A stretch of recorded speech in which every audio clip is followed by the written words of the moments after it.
जानते हो, क्योंकि वह तुम्हारे साथ रहता है और वह तुम में होगा।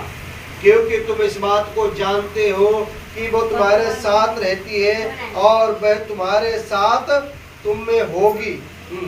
मैं तुम्हें अनाथ ना छोड़ूंगा। हालेलुया। यहाँ पे प्रभु का वचन क्या कह रहा है?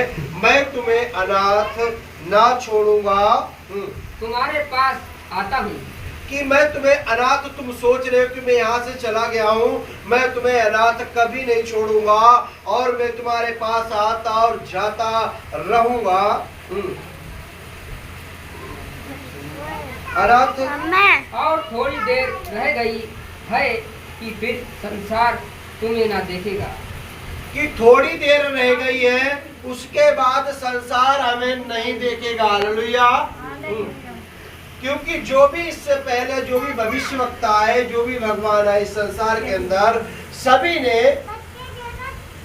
अपने बारे में कुछ बता के नहीं गए कि मेरे ऊपर ये संकट आने वाला है और मैं इस संसार से जाने वाला हूँ और मरने के बाद जी उठने वाला हूँ। हालेलुया। क्योंकि यीशु मसीह जब इस संसार में थे, उनके ऊपर विपत्ति आने से पहले ही वो अपने आप को सबको बता दिया था कि मेरे ऊपर ये विपत्तियां आने वाली हैं, जो मैं आ रहा है उस पर मेरा इस संसार पर कोई अधिकार नहीं है, बल्कि पिता ने जो आज्ञा दी है उसका मुझे पालन करना अवश्य है। हालेलुया।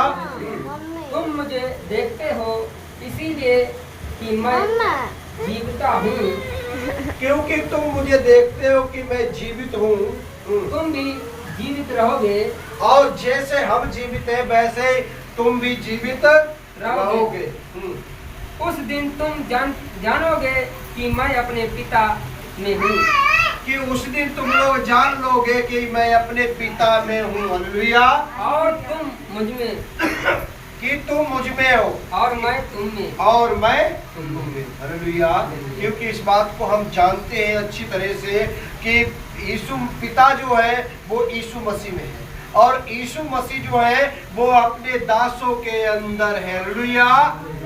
क्योंकि जो काम पिता ने किए हैं वही काम यीशु मसीह ने किए हैं और वही काम उनके चेले भी कर रहे हैं। हालेलुया। यहाँ से हम पहचान सकते हैं कि वास्तव में वो जीवित परमेश्वर हमारे साथ। और जिसके पास मेरी आज्ञा है वह उन्हें मानता है। और जिन लोगों के पास में मेरी आज्ञाएं हैं और उन आज्ञाओं को मानते हैं और उन पर चलते हैं, वही मुझसे प्रेम रखता है और वह मुझसे प्रेम जो रखते